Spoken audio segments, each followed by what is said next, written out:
Happy New Year. It's the first day of the league year, which of course means nothing at this point because most of the free agent action has already happened. So it's all anticlimactic, and it gets back to my point. They should just start this all at once and not have this stupid-ass 2-day negotiating period. Yeah, don't disagree. Good morning. Good to see you. And yeah, it has crossed my mind, like, oh, wait, what if all these guys, go down this path of, hey, we'll sign with the Jets, and he doesn't do that. But, like, this is why this is happening. We know it's going to happen.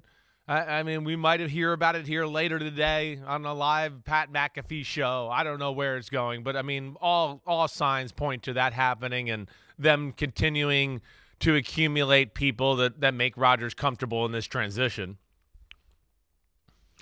I don't think it was an accident yesterday that we started to hear more and more about some of these other guys. Right.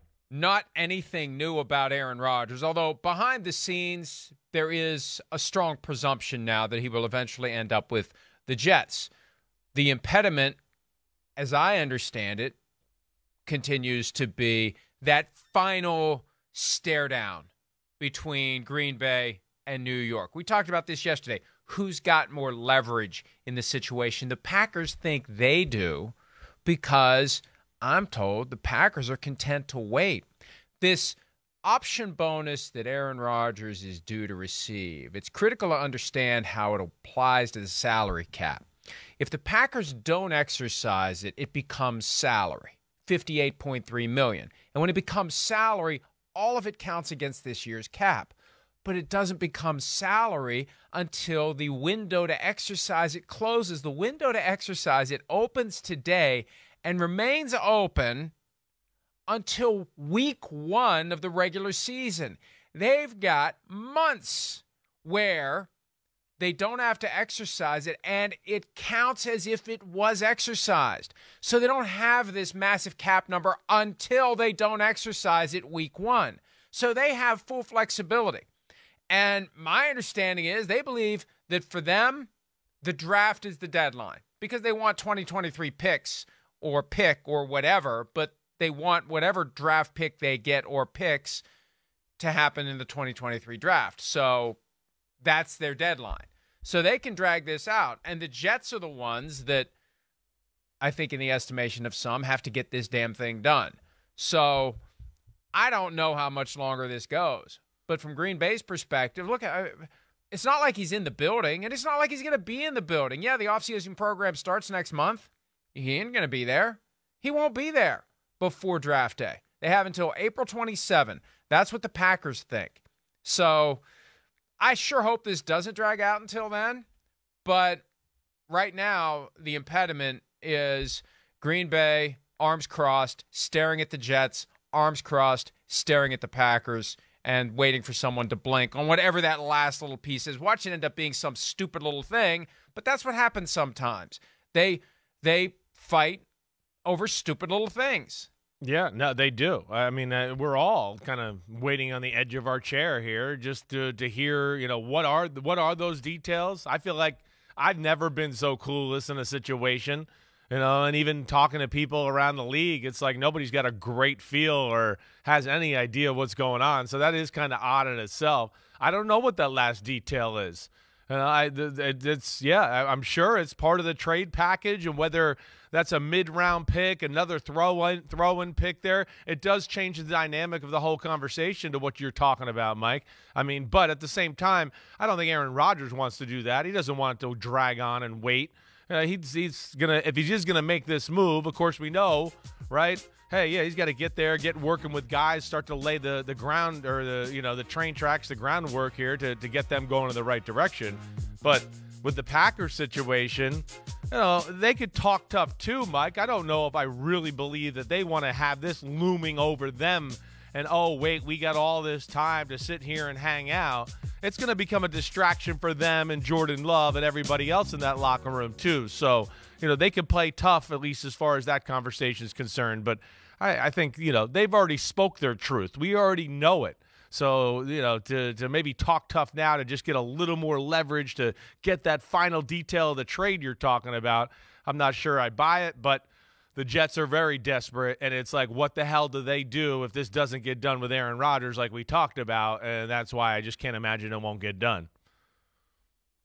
And the Jets are paying close attention to everything that's out there. I think there's a level of anxiety with some of these reports. I don't think they want to be blamed by Aaron Rodgers as leaking anything that is trying to make this kind of happen.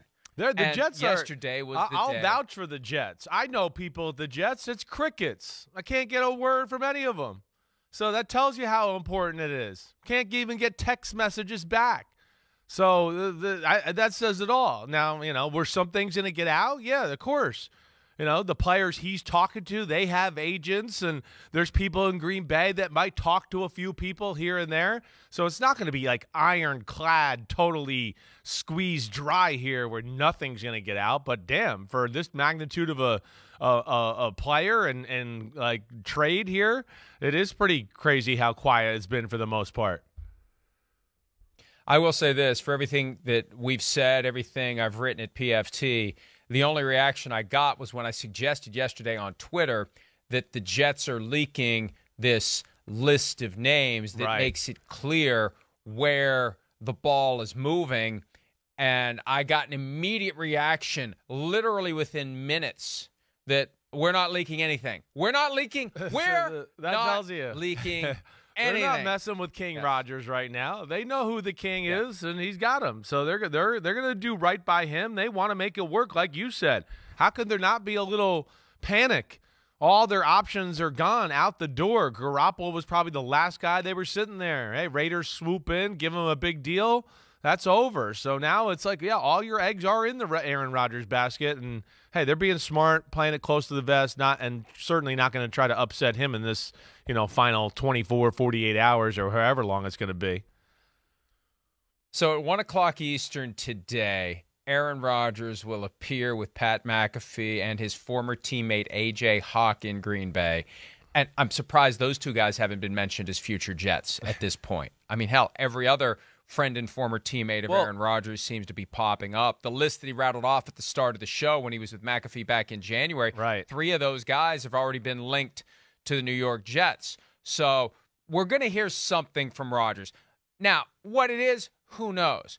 And will he complain about the coverage? Will he say, nobody knows anything about me? He seems to take a combination of glee and consternation in the fact that people want to report on his comings and goings. It gets back to the thing we've talked about many times, fame on your own terms. Hey, everybody, look at me. What the hell are you looking at? Come on, Aaron, who cares if people are trying to figure out where you're going to play football next year? It goes with the territory. It's one of the reasons you make so much money. It's one of the reasons you're standing to make nearly $60 million this year. The sport is popular. People pay attention to it. That attention fuels the gigantic checks that gets paid. I say that about Bill Belichick multiple times a year. Hey, Bill, if you don't like the media, go coach high school lacrosse somewhere and get paid accordingly. It's part of why these guys make so much money, because so many people care about it. So don't get pissed. Just accept it. Just accept it.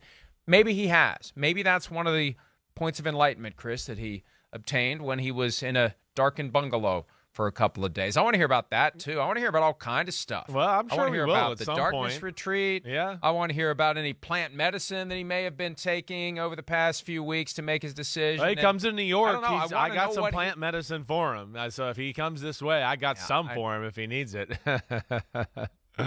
But hey, look, I won't be surprised.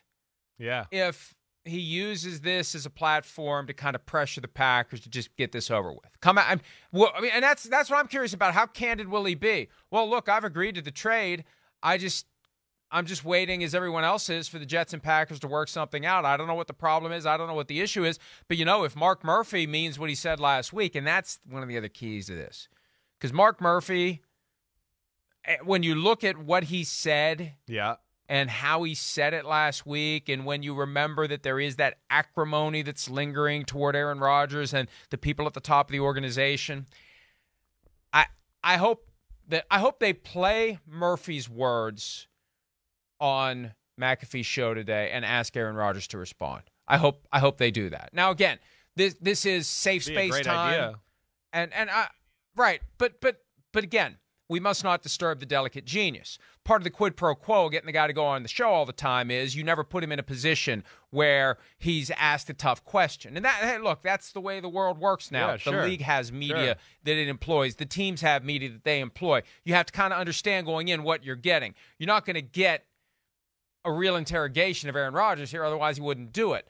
But if you're going to bring him on any show today, anyone that's going to talk to him to have any credibility whatsoever, you got to play the Murphy sound and ask him to respond to it. You have to. Yeah. If you don't do it, it's not real. Well, you're right. I don't know if they will. It'd be cool, and especially if you wanted to add a little pressure onto the situation. But I think, Mike, that goes back to, kind of what we were saying, right? With Green Bay, like, oh, yeah, we got the power and all that. But, they've also talked themselves a little bit into a corner, whether it's through the grapevines of the NFL or – just, what you're referring to there with Mark Murphy. Well, yeah, it's not our best option. I know I'm jumbling the quote a little bit. But, hey, Aaron Rodgers, you say what you want, I know he's said some things, been controversial. It is cool he's doing this today. It is cool the access he gives to McAfee. Is it protected? Sure. But, damn, he opens up more on these things than a lot of players do anywhere else. So I'll give him credit for that. And then, like, Mike, to another thing, too, to where you're talking about these final details or whatever. Like, really, in a realistic world, there's no way, right, that I think Allen Lazard signs with the New York Jets unless he knows Aaron Rodgers is going there, right? So it is. Is it a throwaway mid-round pick? Is it about, an escalator? If he plays 80%, it goes to a second round, and the Jets want it to be a third round. I got to think it's something like that.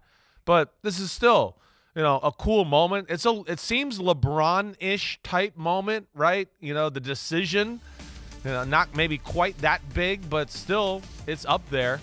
But here's another thing, Mike, that I just want to throw out to you.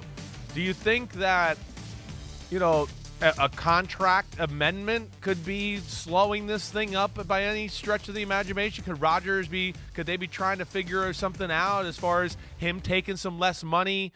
So then, hey, we pay Allen Lazard. Hey, we now maybe can have money to get Odell Beckham Jr. and Randall Cobb and all that. You think that could possibly be happening here? Well, here's the reality. Yeah. They take on his contract. They exercise the option bonus. His cap number for the Jets is going to be up $15 million. Yeah. Why does he need to take I guess less? You're right. It doesn't really matter. You want me? Yeah. You want me? Yeah. Look, you want me in New York to try to turn your perpetually struggling franchise around. And you want me to take less money? No, this is my contract. If you're going to trade for me, you're getting my contract. Now, we've said before that there's some sort of a gesture that maybe he could engage in that would help endear him to the New York media market, and that would be smart and self-aware if he were willing to do that. But as it relates to having cap dollars available this it's year not a killer for some there. of these other players, right? He's $15 million. Yeah. That's nothing. That's peanuts for your starting quarterback. Now, they're going to pay the bill on the back end. If he only plays 1 year, they're going to have a significant bill to pay. And the way that it would happen is, let's say he plays a year with the Jets and then retires. If they process the retirement after June 1 of 2024, right, they would take the bulk of the cap charge in 25. And hell, in today's NFL, it may as well be 20 years from now, not 2 years from now, especially when there's no guarantee that Joe Douglas will be there or Robert Saleh will be there. Because, look, this is an all-in experiment that potentially blows up in everyone's face and gets people fired. We don't know. We don't know who the driving force in New York is for this. If it's an ownership decision, then Saleh and Douglas can just say, hey, man, we're just doing what you wanted. I mean, this may be perfect for them. Hi, it's Mike Florio. Thanks for watching PFT on YouTube. Hit subscribe for the latest news and analysis from Pro Football Talk.